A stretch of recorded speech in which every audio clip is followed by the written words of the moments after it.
So I'm going to talk to you about this book here. It's called The Way of the Superior Man by David DEIDA. What I did was I just took a camcorder and filmed the book. That's it. And so it'll just give you something to look at while I'm talking.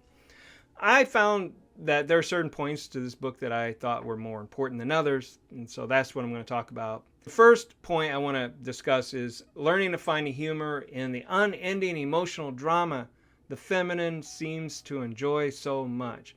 Women love drama. That's why they watch soaps. I think they still watch soap operas. I mean, probably the Netflix type, like doctor shows and stuff. I don't know, whatever's popular at the moment. Women like dramas, love stories, romance novels, and so forth. They also like office drama. If you've ever worked around women in an office, you'll know that there's a lot of craziness that goes on when there's a group of women together. They just like to fight with each other for some reason. They're united when it comes to going up against a guy, but they're not united when it comes to each other. It's a strange thing, but they seem to like conflict in their relationships. Maybe not a lot of conflict. I don't know, but it just depends. And they like conflict in general. It's just what they do. The second point is never change your mind just to please a woman. Listen to her, but then make your own decision. But don't make the decision just because she tells you what to think or what to do. Because women don't respect men like that. Those men are weak. Oftentimes a woman will even test a guy and ask him, well, what do you think? And if he comes back and says, well, whatever you want, that's the wrong move because that shows weakness. Now, the next one is probably the most important part of this book. And the author says that your purpose must come before your relationship. Your mission in life is your priority, not your relationship. I know you've been told that your relationship is number one, and Hollywood movies have told you that love is all there is, but that's not true for men. Love is the feminine priority.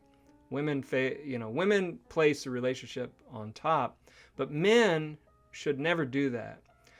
Our purpose in life, what we are striving for each day, our goals and so forth, should come first, and she comes after that. Now, if you're a religious person, God comes first. Then your purpose comes first. Your family, like your mother, father, sister, brother. Then your woman. So she would probably come like fourth. Now, if she's a wife, maybe she could come in third, and then your other family members come in fourth. But, you have to place your priority first. It's just how things are. The next point is stop hoping for your woman to get easier. Your woman will get on your nerves, but you must be a rock. She can't move you because you are what you are with or without her. A man must always be strong. A woman can break down and cry. They can do all of these things that men might view as childish, but they can do that. They're allowed. It's just what they do. And it is something that attracts us to them. I love women. I think they're amazing, but they do have their flaws. Women are not flawless. Men are not flawless either. We all have our issues. The next point is keeping your word is a masculine trait. A woman may not keep her word, yet she is not exactly lying. In girl world, words and facts take a back seat to emotions and shifting of her moods. So when she says, I hate you, if you're in an argument and something, she says, I hate you. That is just a transient feeling. I mean, unless, she's got a knife in her hand and she says, I hate you, then you'd probably, take that literally for what it is. But men, we tend to say what we mean. Women say what they feel. Women are feeling creatures. They feel. They feel everything. And men don't. We keep our word. Women just say what they feel. A woman's word is her true expression in the moment. What your woman says is like a cloud passing in the sky. It's well-formed, coherent, and unrecognizable moments later. So you can't always take a woman for her word. It's just how things are. Women are emotional. They say things, and that's it. The next point is, don't analyze your woman. A woman's moods and opinions are like weather patterns. They're constantly shifting, so no analysis will work.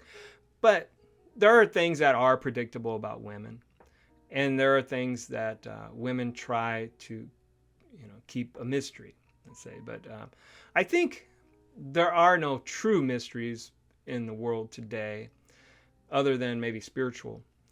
But as for women, you can kind of predict what she's going to do, even though she is emotional and her emotions are non-linear.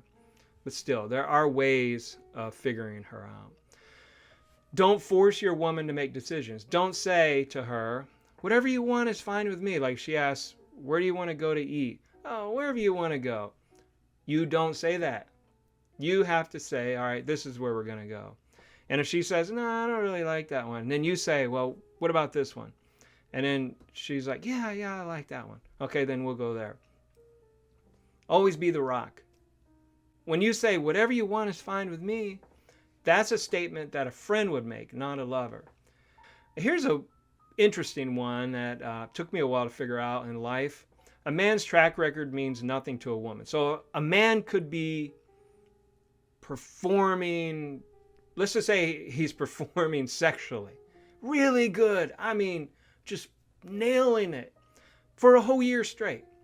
And then let's say he had too much to drink or too many drugs or something. And then he has a failure.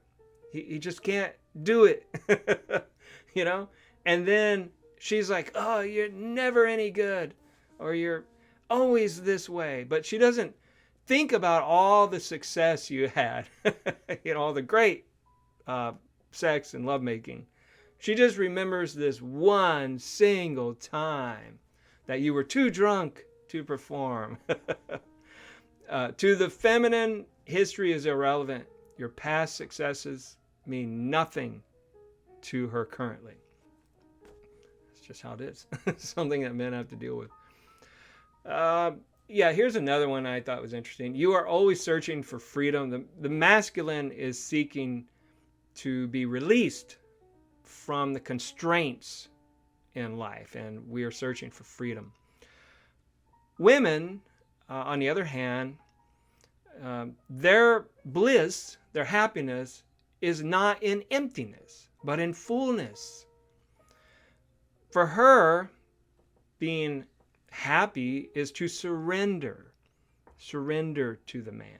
I know feminists might not like that, but I'm not really speaking for the feminists when I talk about this book. I'm just speaking in general, So really, the two most important lessons in this book really are your purpose comes first, your woman comes second, and embrace your masculinity and your woman's femininity.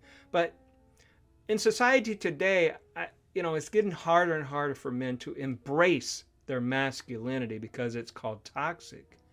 And there's nothing toxic about masculinity. There are just toxic people, but masculinity itself is not toxic. And neither is femininity.